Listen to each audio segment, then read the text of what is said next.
Welcome to cooking with Chitra அன்பு channel. நான் சித்ரா பேசுகிறேன். இன்றைக்கி நம்ம மார்னிங் ரொட்டீன் தாங்க பார்க்க போகிறோம். காலையில் மார்னிங் பிரேக்ஃபாஸ்ட்டுக்கு ரவா உப்புமாவும், லஞ்ச் பாக்ஸுக்கு தால் கிச்சடி அதையும் தாங்க செய்து வச்சுருந்தேன். இன்றைக்கி அதான் லஞ்சுக்கும் கொடுத்து அனுப்பியிருந்தேன். வாங்க இன்றைக்கி மார்னிங் ரொட்டீன் தாங்க பார்க்க போகிறோம். இன்றைக்கி உடம்பு சரியில்லாதால் பாத்திரம் கூட நான் ரொம்ப தேய்க்கல, அதில் அப்படியே இருந்தது. அடுப்பு மேடை மட்டும் நல்லா துடைச்சிட்டு க்ளீன் பண்ணிவிட்டு பால் காய்ச்சி எடுத்து வச்சுட்டேங்க. இன்றைக்கி லைட்டாக சாப்பாடு செய்யலாம், சிம்பிளான சமையல் செய்யலாம்னு சொல்லிட்டு டிசைட் பண்ணிவிட்டு இது ரெண்டுமே செய்திருந்தேங்க. மார்னிங் யூஸ்வலாக எப்போவுமே ஹார்லிக்ஸோ இல்லை சத்து மாவு கஞ்சி இல்லைன்னா காஃபி இதெல்லாம் தாங்க போட்டு குடிப்பேன். இன்றைக்கி அது கலந்து குடிச்சிட்டு காலையில் டிஃபன் ஸ்டார்ட் பண்ண ஆரம்பிச்சிட்டேங்க.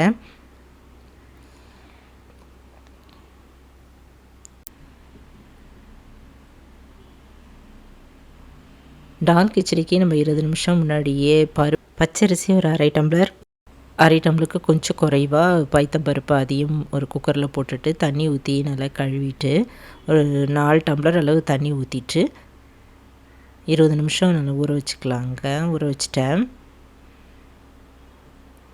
இது ஊறினதை நம்ம வேக வச்சு இறக்கி வச்சிடலாம்.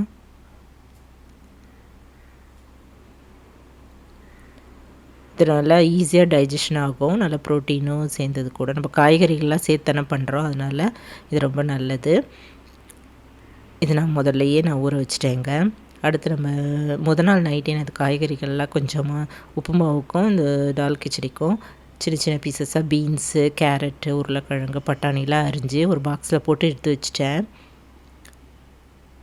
உப்புமாவுக்கு நான் ஒரு தக்காளி ஒரு ஹாஃபு சின்ன சின்ன பீஸாக கட் பண்ணிவிட்டு கொத்தமல்லியும் கருவேப்பிலை இதில் கட் பண்ணிவிட்டு இஞ்சி ஒரு சின்ன பீஸும் பொடியாக அரிஞ்சு எடுத்து வச்சுட்டாங்க.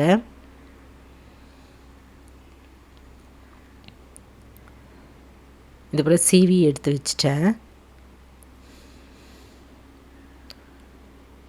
கிச்சடியில் அந்த பருப்பில் கொஞ்சமாக கட்டி பெருங்காயம் ஒரு 2 பீஸும் போட்டு ஊற வச்சுக்கலாம். நல்ல டைஜஷனுக்கு நல்லது.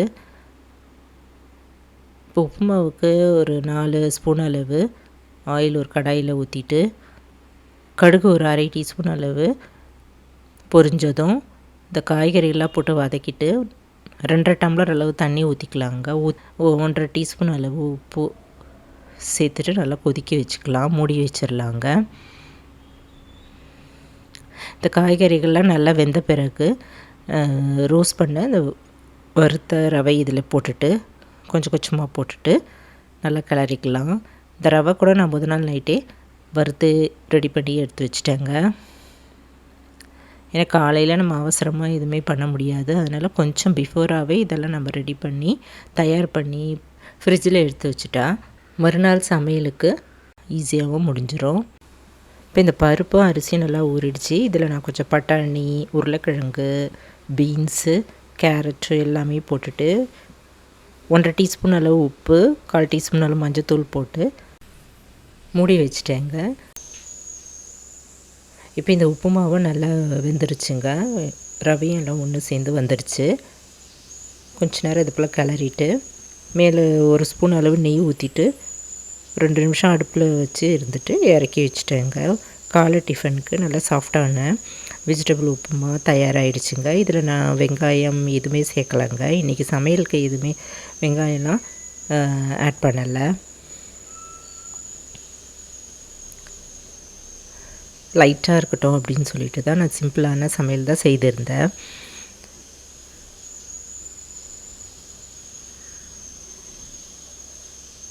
இப்போ இதில் ஆவி வெயிட் போட்டு மீடியம் ஃப்ளேமில் வச்சுருப்போங்க. 3 சவுண்டு வந்ததும் ஸ்டவ் பண்ணிவிட்டு இறக்கி வச்சுட்டேன். நல்லா வெந்துருச்சு. ஓப்பன் பண்ணிவிட்டு இதில் நம்ம கரண்டி வச்சு நல்லா கிளறிக்கலாங்க. இல்லை குழைய வெந்துருச்சு. இப்போ இது மத்தியானமும் ரொம்ப நல்லா குழைவாக நல்லாவே இருக்குங்க. இதுக்கு தாளிக்கிறதுக்கு நம்ம அடுப்பில் ஒரு கரண்டியோ இல்லை கடாய், சின்ன கடாய் போட்டுட்டு அதில் கொஞ்சமாக நெய்யும் எண்ணெயும் கலந்துக்கலாங்க. 1/2 டீஸ்பூன் அளவு ஜீரகம் மட்டுமே இதில் தாளிச்சிட்டு போடலாம். கொஞ்சம் பெருங்காயத்தூளும் ஏற்கனவே பெருங்காயம் ஆட் பண்ணியிருக்கோம். பெருங்காயத்தூள் போட்டுட்டு கொத்தமல்லி தழைகள் கட் பண்ணி போட்டுட்டு இதில் அப்படியே ஊற்றிடலாங்க. கலந்து வச்சிடலாம். சூப்பரான சிம்பிளான தால் கிச்சடி தயாராகிடுச்சு. இதுக்கு சைட் டிஷ்ஷாக வந்து அப்பளமும் பொரிச்சிட்டேங்க. அவ்வளோதாங்க இன்றைக்கி லஞ்சுக்கு. மார்னிங் பிரேக்ஃபாஸ்ட்டுக்கு உப்புமாவும் தயார் பண்ணியிருந்தேன். லஞ்ச் பாக்ஸ்க்கு வந்து ட்ரை ஃப்ரூட்ஸும் இருந்தது, அதையும் கொஞ்சமாக வச்சுட்டு ஒரு பாக்ஸில் அப்பளமும் இந்த தால் கிச்சடி இன்னொரு பாக்ஸ்லேயே போட்டுட்டு கொடுத்து அனுப்பிட்டேங்க. சில நாள் நம்மளுக்கு சமைக்கவே போர் அடிக்கும் போதோ இல்லை உடல்நிலை சரியில்லாத போதோ இது போல் சிம்பிளாகவும் ஈஸியாகவும் நம்ம செய்து கொடுத்துர்லாங்க. லஞ்சுக்கும் மார்னிங் பிரேக்ஃபாஸ்ட்டும் இது போல் செய்துக்கலாம். நீங்களும் இது போல் ஒரு முறை ட்ரை பண்ணி பாருங்கள். நம்ம உடம்புக்கும் ஒன்றும் பண்ணாமல் இருக்கணும், அதே சமயம் சத்தும் உடம்புக்கு சேர்ற மாதிரி நம்ம பார்த்துட்டு அதுக்கு தகுந்தபடி நம்ம சமைச்சு கொடுக்கலாங்க. பசங்களுக்கும் ரொம்ப நல்லது. நீங்களும் இது போல் ஒரு முறை ட்ரை பண்ணி பார்த்துட்டு எப்படி இருக்குன்னு சொல்லுங்கள். இந்த வீடியோ பிடிச்சதுன்னா என்னுடைய சேனலுக்கு சப்ஸ்கிரைப் பண்ணிக்கோங்க. தேங்க்ஸ் ஃபார் வாட்சிங். நன்றி, வணக்கம்.